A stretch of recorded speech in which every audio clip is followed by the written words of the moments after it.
शुभ प्रभात प्यारे बच्चों, आशा करते हैं कि आप सब अच्छे होंगे, स्वस्थ होंगे, मस्त होंगे। बच्चों, आज हम लोग अलंकार के बारे में जानेंगे एवं अलंकार के भेदों का अध्ययन करेंगे। अलंकार का अर्थ है शोभित करना या विभूषित करना। अलंकार दो शब्दों से मिलकर बना है, अलम धन कार। यहाँ पर अलम का अर्थ है आभूषण और कार का अर्थ है सुसज्जित करने वाला। जिस तरह से एक नारी अपनी सुंदरता को बढ़ाने के लिए आभूषणों को प्रयोग में लाती है, ठीक उसी प्रकार से भाषा को सुंदर बनाने के लिए अलंकारों का प्रयोग किया जाता है। अर्थात जो शब्द काव्य की शोभा को बढ़ाते हैं उसे अलंकार कहते हैं। अलंकार की परिभाषा: जो शब्द काव्य की शोभा अर्थात सुंदरता को बढ़ाते हैं उसे अलंकार कहते हैं। अलंकार के भेद: अलंकार के दो प्रकार होते हैं। पहला है शब्दालंकार और दूसरा है अर्थालंकार। शब्दालंकार किसे कहते हैं? शब्दालंकार दो शब्दों से मिलकर बना है शब्द धन अलंकार। अर्थात जिस अलंकार में शब्दों के प्रयोग के कारण कोई चमत्कार उत्पन्न हो जाता है और उन शब्दों के स्थान पर समानार्थी दूसरे शब्दों को रख देने से वह चमत्कार समाप्त हो जाता है, वह शब्दालंकार माना जाता है। अर्थात शब्दों के माध्यम से काव्य को अलंकृत करे वे शब्दालंकार कहलाते हैं। शब्दालंकार के भी शब्दालंकार के तीन भेद होते हैं। पहला है अनुप्रास, यमक और श्लेष। अनुप्रास अलंकार किसे कहते हैं? वर्णों की आवृत्ति को अनुप्रास कहते हैं। आवृत्ति का अर्थ किसी वर्ण का एक से अधिक बार आना। अनुप्रास दो शब्दों से मिलकर बना है, अनुधन प्रास। अनु का अर्थ है बार बार तथा प्रास का अर्थ है वर्ण या अक्षर। जहाँ स्वर की समानता के बिना भी वर्णों की बार बार आवृत्ति होती है या जिस रचना में व्यंजन वर्ण की आवृत्ति एक या दो से अधिक बार होती है वहाँ अनुप्रास अलंकार होता है। उदाहरण: मुदित महीपत मंदिर आए, सेवक सचिव सुमंत बुलाए।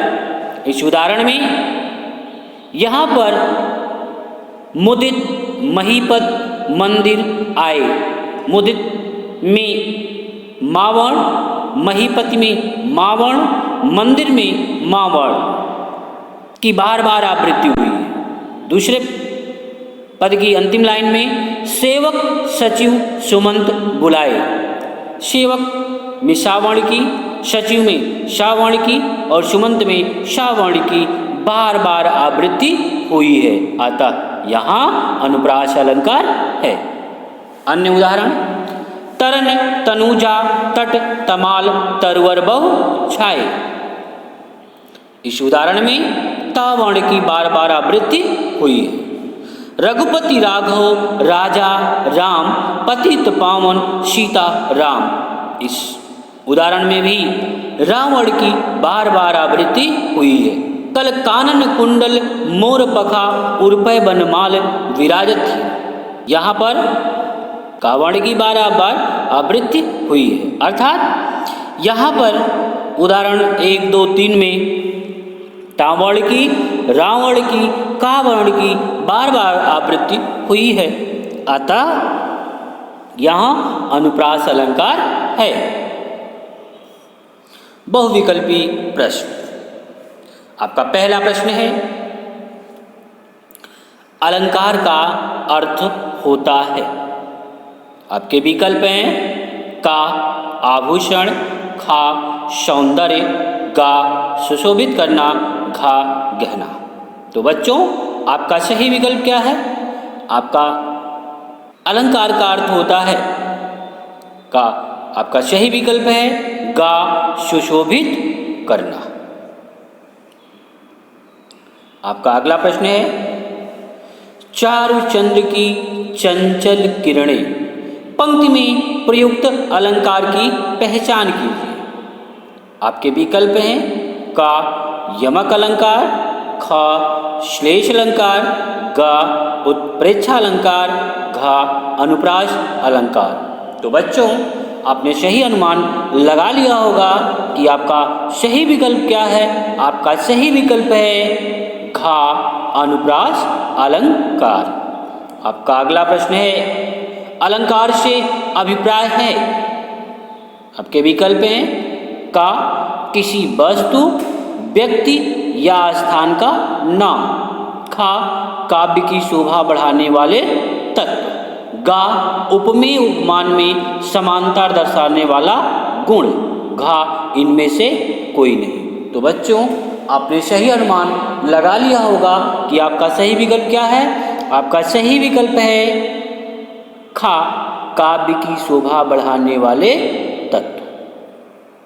आपका अगला प्रश्न है अनुप्रास अलंकार वहाँ होता है जहाँ आपके विकल्प हैं का काव्य पंक्ति में किसी वर्ण की आवृत्ति बार बार हो, खा काव्य पंक्ति में किसी वर्ण की आवृत्ति बार बार ना हो, गा काव्य पंक्ति में किसी शब्द की आवृत्ति बार बार, घा काव्य पंक्ति में किसी शब्द की आवृत्ति बार बार ना हो। तो बच्चों आपने सही विकल्प चुन लिया होगा कि आपका सही विकल्प क्या है। आपका सही विकल्प है का काव्य पंक्ति में किसी वर्ण की आवृत्ति बार बार हो।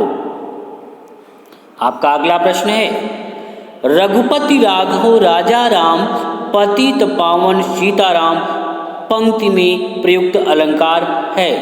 आपके विकल्प हैं का यमक श्लेष अलंकार, खा यमक अलंकार, गा अनुप्रास अलंकार, घा उत्प्रेक्षा अलंकार। तो बच्चों आपने सही अनुमान लगा लिया होगा कि आपका सही विकल्प क्या है। आपका सही विकल्प है गा अनुप्रास अलंकार। आपका अगला प्रश्न है मधुर मधुर मेरे दीपक जल पंक्ति में प्रयुक्त अलंकार की पहचान कीजिए। आपके विकल्प हैं का यमक अलंकार, खा अनुप्रास अलंकार, गा उपमा अलंकार, घा रूपक अलंकार। तो बच्चों आपने सही अनुमान लगा लिया होगा कि आपका सही विकल्प क्या है। आपका सही विकल्प है खा अनुप्रास अलंकार। प्रश्न अभ्यास लघुत्तरी प्रश्न निम्नलिखित प्रश्नों के उत्तर दीजिए। आपका पहला प्रश्न है अलंकार किसे कहते हैं, अलंकार के भेद बताइए। आपका दूसरा प्रश्न है शब्दालंकार किसे कहते हैं, अनुप्रास अलंकार को उदाहरण सहित स्पष्ट कीजिए। धन्यवाद बच्चों, अगले वीडियो में हम आपसे पुनः मिलते हैं।